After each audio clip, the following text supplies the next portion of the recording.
Hello everybody, just out here working in the garage, doing a little cleanup, trying to get some things ready for when the weather gets dry and we're ready to get some work done in the fields. Also on the side of the fields. I'll just kind of take videos throughout the day, show you what I'm doing today. It's going to be a lot of varying stuff and you can just ride along. Here's one of our jobs of the day. We're just cleaning out the pull saw. It was getting a little lack of power. You can see all the stuff that was stuck in there. We'll sharpen the saws with that. Got the little handle one, tools, safety glasses for when we're sharpening because safe is our middle name. Then we get the other two saws and we'll be done for the day. With the saws anyway. For those of you in the saws, this is what I'm cleaning up here. It's our newest saw, little Echo CS271. It's their smallest top handle saw.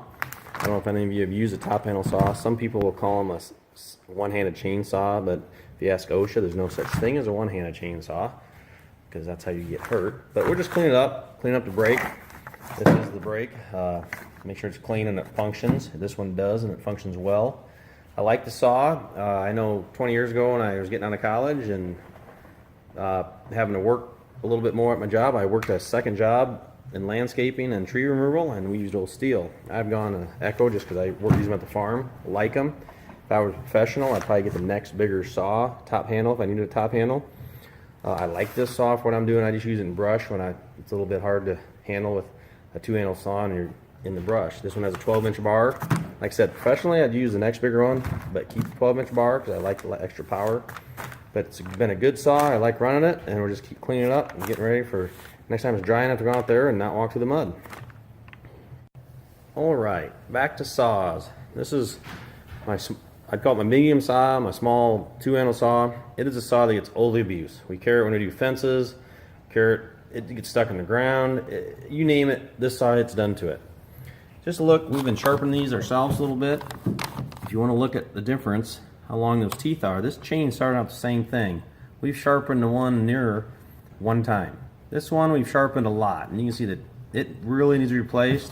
We're going to sharpen it up one more time before we put a new chain on it, just because, like I said, we'll stick this in a fence. Every now and then we snag a barbed wire. I've hit, unfortunately, a rock or a piece of steel with it now and then, but it's been a good saw for us. CS400, another Echo.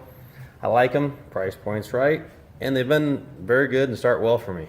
So these are the two Echo saws we use a lot. These really the same chain. This one will be longer because of the bar, but it's at 3/8 low pro, which is really an inexpensive chain. We just sharpen it with our little hand sharpener over there, touch them up, use them till the teeth get pretty short, and then we throw them away. Now this one we sharpened once. We didn't mess with the, I'd call it the guide. We just sharpened it up once and it'll work. This one we've sharpened and we've also taken the guides down. So that, like I said, that chain's on its last leg. You can see here it's missing a tooth, probably from doing some fence work. Like I said, and it did come with an 18-inch bar. We put the 16-inch on it because we like it a little better for working in the fence and have a little more maneuverable. If we need more bar than that, we just go to the bigger saw. How do I sharpen? I just turn this old trusty grinder on I've had for years. Again, I'm not a professional. We're not going to do the guides this time. We're just going to hit the teeth. And like I said, I just go in there, do a couple marks. This is the last time we're going to sharpen it, so we're just going to get a little material off and go to the next one. That's all I do. Like I said, these are getting pretty short. It'll be the last time we do them. We'll go both these round and do the other one, other side. And our last but not least saw is the Echo CS590, sometimes known as the Timberwolf.